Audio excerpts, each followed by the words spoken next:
first of all, congratulations on being here. This is your first time at Sundance. It is. So Yes. you've had a great time. This is your first one here. Just tell us about what you've been doing so far. Oh dear. Well, I have been having way too much fun. I have been hanging out with my incredible castmates, Eliza, Tom, Garrett, Cassidy, and I've met people that I admire and love. So I love Benedict Wong. Oh yes. I love Ethan Hawke. Oh. So I just actually talked to him a couple hours ago, and I said, look, I died when I was 4 years old, and I came back.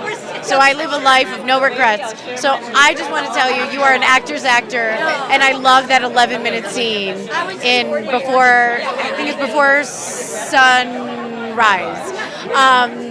And I just picked his brain. I was like, how long did you guys rehearse? What happened? Like, how did you guys execute that scene? So anyway, it's one of those, Sundance is one of those places where you'll meet your heroes. I met Jay Duplass, and I was like, look, I love Somebody Somewhere. That show is perfection, and I don't know. I just feel very grateful to be here amongst my fellow artists and colleagues, and whether it's Ethan Hawke or whether it's a first-time filmmaker or friends of friends, I feel very lucky to be here. Okay, so that was a really crazy lore drop about when you're 4 years old. There was. Oh yeah. Okay, so I guess I'm trying to think of a question. It seems like you were talking about like living life with like sort of renewed perspective, or like you're really trying to live it out a lot. But as I hear, tell us about your character in the film. I hear she's kind of a static character that differs from you. This film is about finding new perspectives.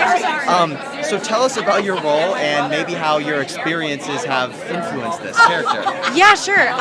So I play Amanda, and she is a put-together Texan housewife who has perfect nails, perfect skin, perfect wardrobe. She was the popular girl in high school, but we wonder, was she mean or was she not mean?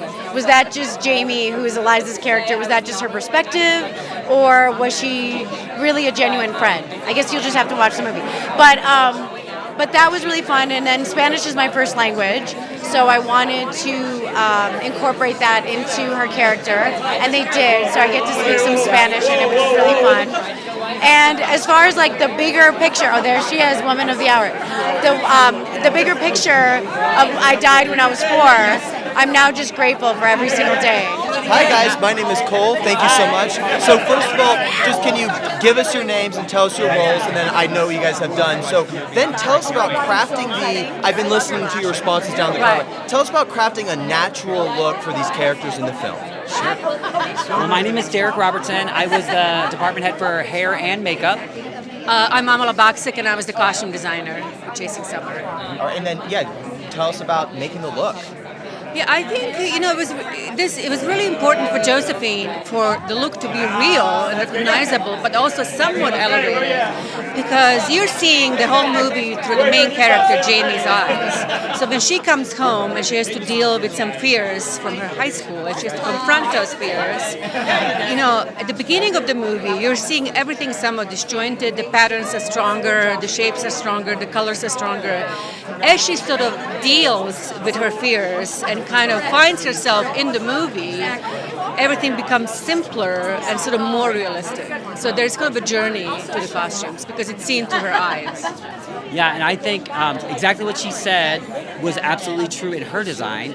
I came a week and a half after she had started, and she had a good head start on me. It was very clear what she was doing with costume, so it just made it extremely easy for me, because in my first meetings with Josephine, I knew exactly who the characters were, so it was very easy to figure out what the hair should be. And I would come to Josephine and she would say, yeah, this is exactly it. How did you know? And I would say, well, because she showed me what it was, and then we figured it out. It was very collaborative.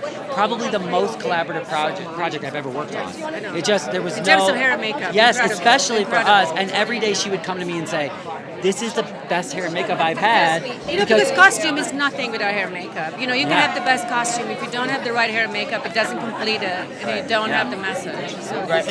So then I'm actually really curious in the process of like you had so much time to prepare, and you're talking about how the costumes change over time. How do you prepare for something like that? I think you put together image boards. So I put together image boards, sent them to Josephine and Eliza, and then they had responded to me, and I took their notes in.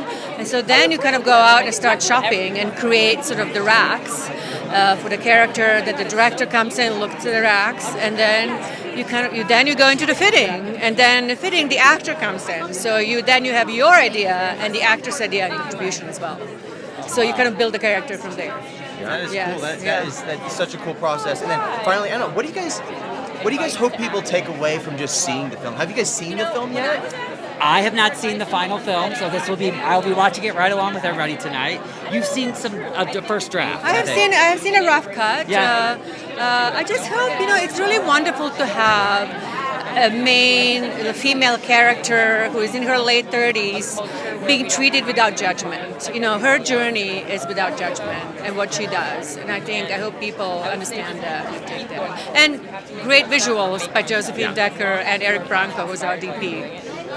Well, and what I would like people to take away is I think a lot of films use hair and makeup as a crutch instead of as a tool to tell a story. So for me, I hope that people see these women in a very real state and don't even notice the makeup or even know that they have any on, because there are moments where it's not supposed to look like makeup. It should look like this person is just arriving to town on an Uber and she's been out for months working at a tornado camp. I mean, this is not a woman that's wearing, a full face of makeup. So I want people to see that, we can still put a woman on screen. She can still tell an amazing story. We don't have to doll her up, like she's, some beauty pageant queen. And that is extremely important to what I do. It's my mission as a makeup artist. We need to pull all that away, and we need to let women tell their story and just support nice skin. Make the skin look nice. Make them look, radiant, and leave it alone. Let them do their jobs. They shouldn't have to act through makeup. Makeup should just be there to support. Tell us about your character in the film. And you have already talked about how there's this sort of complicated relationship with Jamie, I believe that's Jamie. So tell us about that, please.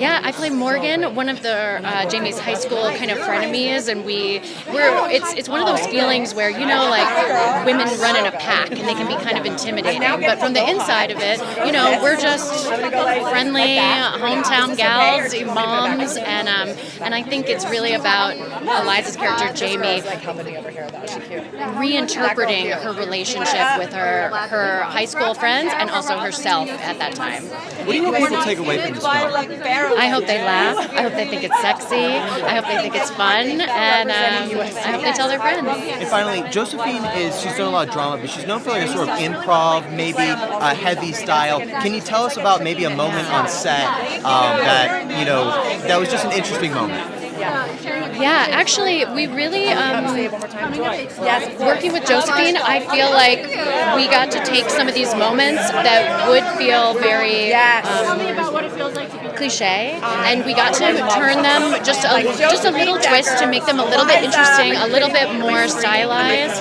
a little bit more inside of the character perspective of Jamie, and I think that people will be delighted and surprised by how this twist on kind of a classic coming-of-age rom-com.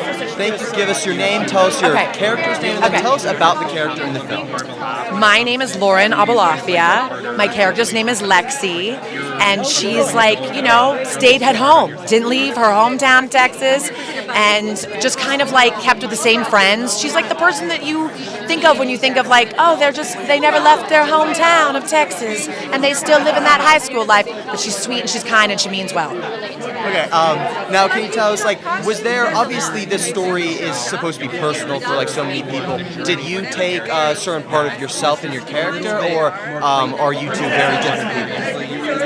We're different. I think we're different. I think that she's, I like that she's lighter than me. I like that she's not as, she doesn't perseverate as much as I do as a neurotic Jew.